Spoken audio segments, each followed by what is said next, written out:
Day, well, you know, Wednesday is Wellness Wednesday. And so, what we're going to do is, as we're restoring our roar, we're going to restore our healthy roar. And I hope, one, that you are continuing with the water challenge, because remember, this is a lifestyle change. This is not just a diet, something that we're going to start and stop.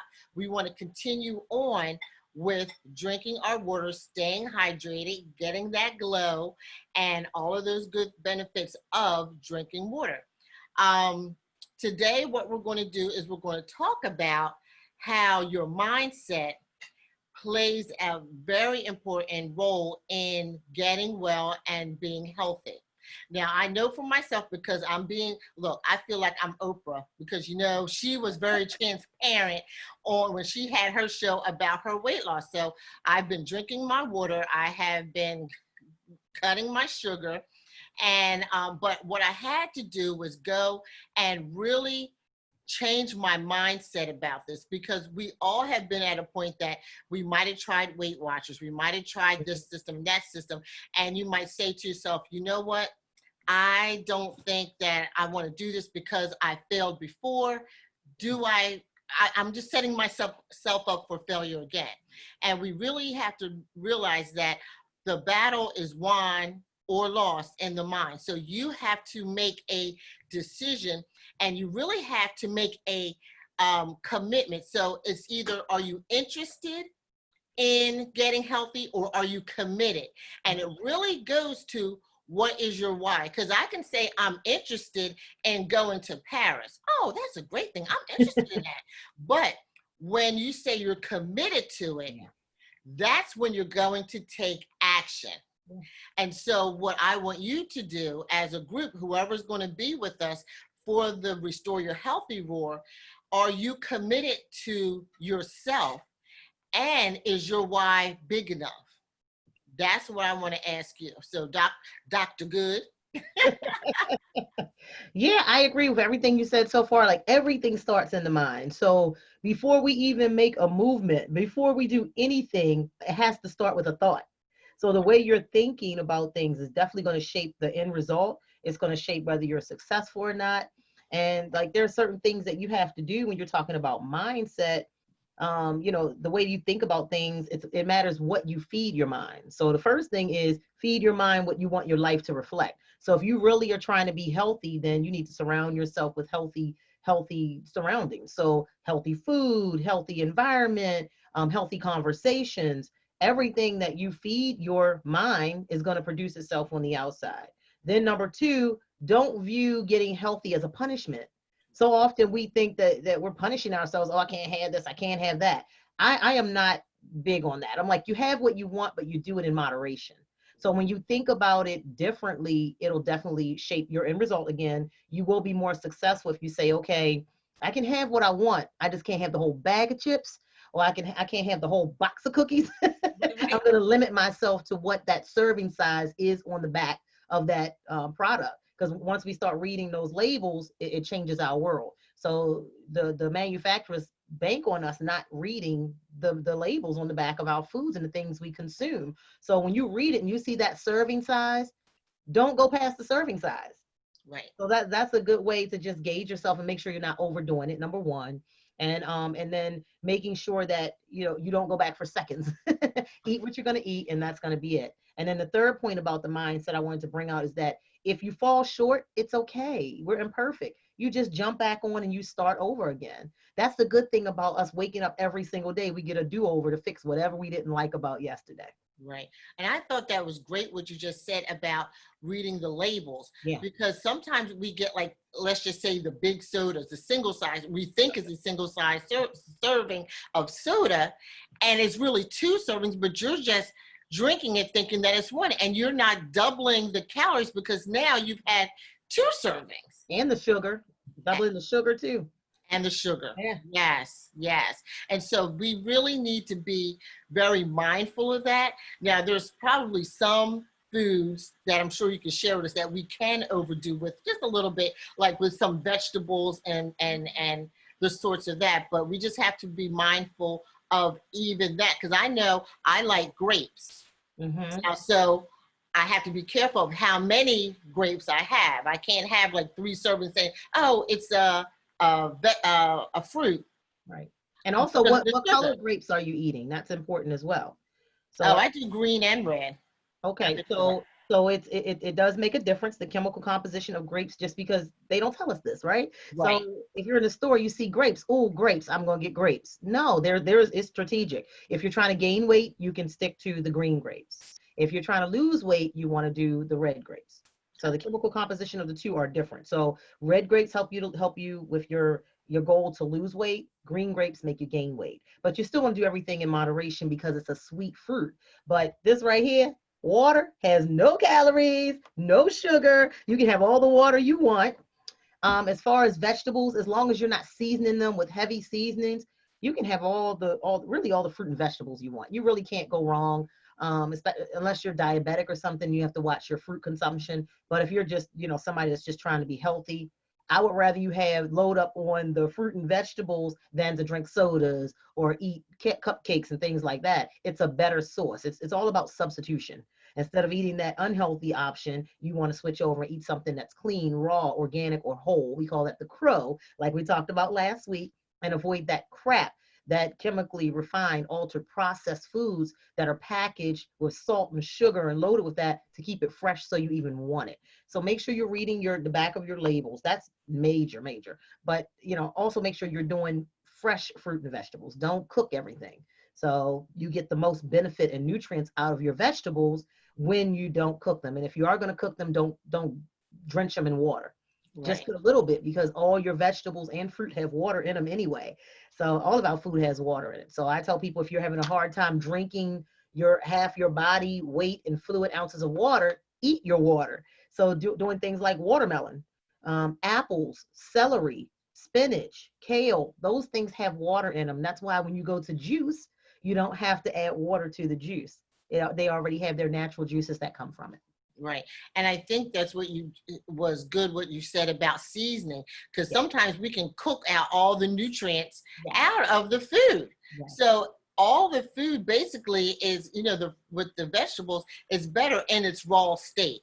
Yeah. So we have to be very mindful of that we don't cook out everything that our body needs. Yep. That is in the vegetables. Mm-hmm. So, but one of the things I wanted to say too is that with the mindset is that, like you said, you don't want to punish yourself, and don't think of this like, oh my God, Right. I have to do this. And you're just like, somebody says, oh, how are you doing? You just having a yogurt? Yes, I am, because we have to, what is it?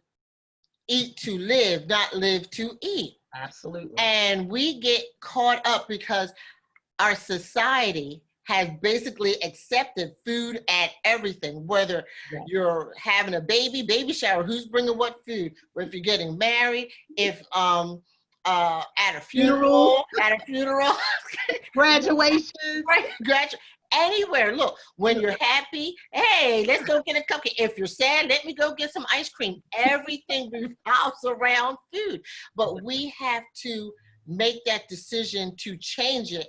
And it starts with small changes. And when you go to, let's just say, a wedding, or if you go to a baby shower and you see all of the food there, sometimes what you might have to do is say, I'm going to eat a little something so I'm kind of full, or drink some water so I'm kind of full when I get there, and just still grace, because you're there for the celebration. You're not there for the food, because we can go to a wedding and be like, oh, let me see what they have on the menu that I can pick.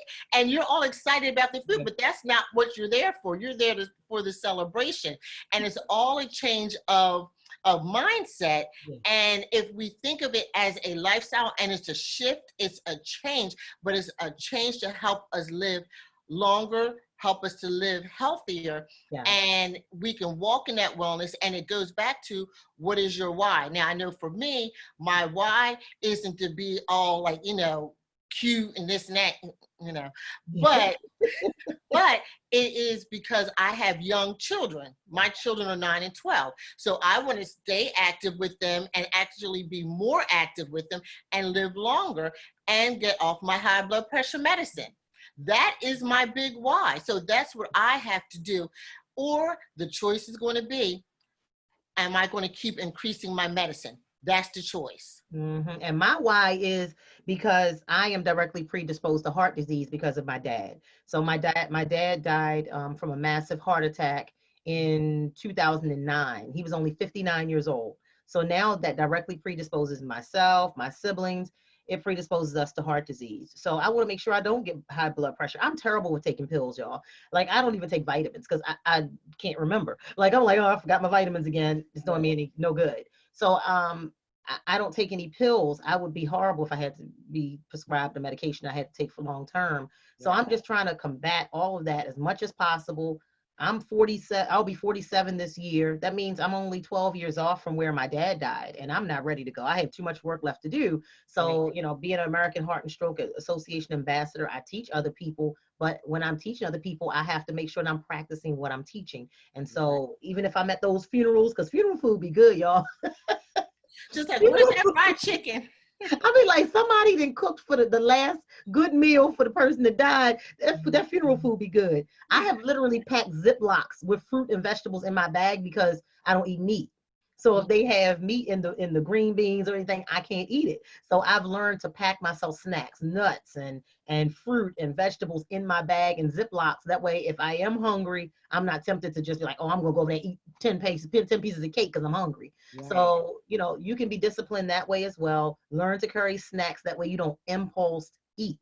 You don't binge impulse and eat something off of impulse. Because it's been days where I've been starving and I'm driving all day at work and what's open? McDonald's. So you go over there and you get your French fries. So when you're prepared, when you plan your meals out, like we talked about last week, planning your meals out, having those snacks in your bag with you, you can hold yourself over until you get to a healthy meal. Right. And we have to also realize we don't really probably experience hunger. Right.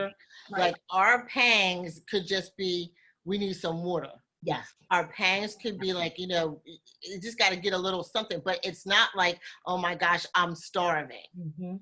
Because we're really not. And it's just all in the mind thinking, okay, like you said, we'll grab something real quick because we feel a little twinge here. We're like, oh my gosh, let me go grab something. And it's not the right thing. And then we get on ourselves later. Yeah, it's actually recommended that you drink some water before you eat a meal. And then, but make sure it's room temperature. Don't drink cold water because again, if you put hot food behind cold water or cold water after the hot food, it's gonna become a gel, and it's gonna gel up in your intestine, and you won't have that smooth process where your food actually processes and breaks down easily. It's gonna have to work even harder. So it's recommended that you drink some water before you eat your meal, and then some more after you eat your meal. You will notice that you eat less. Right. You will definitely eat less. So that's another way, if you're trying to control your weight, that's another good way to really make sure that you're managing your portions. And then eat off of a smaller plate. I always say eat off of a small blue plate because blue is a color, dark blue is the color that suppresses your mood. So if you eat off of a small blue plate, it tends to suppress your mood to the point that you don't want to eat as much. Okay. Well, that's good because mine are all bright yellow, orange. Those are happy plates. Those are happy colors. So those happy, some people, you have to know your emotions and what colors do to you. So dark blue is a depressing color for, in color therapy. Right. Dark blue is considered, it depresses the mood. So you don't want to eat as much when you're feeling depressed. But maybe you're that person that eats more when you're depressed. So you just have to know what colors do to you. But bright colors typically make you happy. You're like, I'm going to eat this food. Yes. Right. And so, and that's the thing, because I would be, whether I'm happy, I always say, whether I'm happy, sad, mad, or glad, it doesn't even matter. I'm like, oh, can we go get this? Can we go get that? And it's a whole shifting. Yeah. And then you have to realize, what is your goal? And are you willing to do what it takes to get to your goal? And it goes back to the mindset, because is that big piece of chocolate cake going to take you closer or further away from your goal? It's all about decisions. Absolutely. It's all about decisions. So there we go. We did it. Do you want to leave a quick nugget again?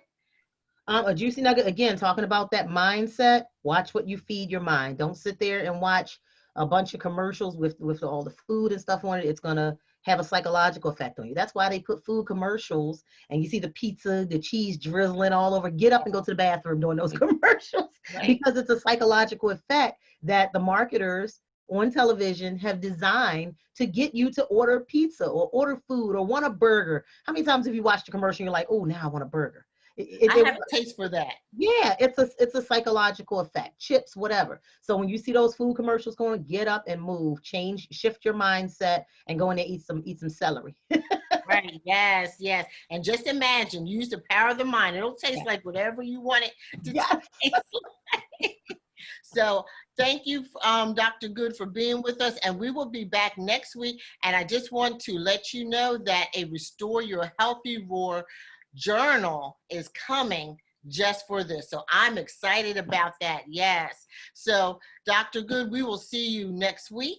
Yes. Same time, but we'll be at 6:15 next week. Yes. So we'll be good. But if you have any questions, please feel free to message me or message Chere as well. Yeah. TotalHarmonyEnterprises.com is my website, and Chere M. Goode on all your social media. Yes. All right. Thank you very much. And I will be in contact with you this week, but we'll see you next Wednesday. All right. All right. Thank you. Restore your healthy roar.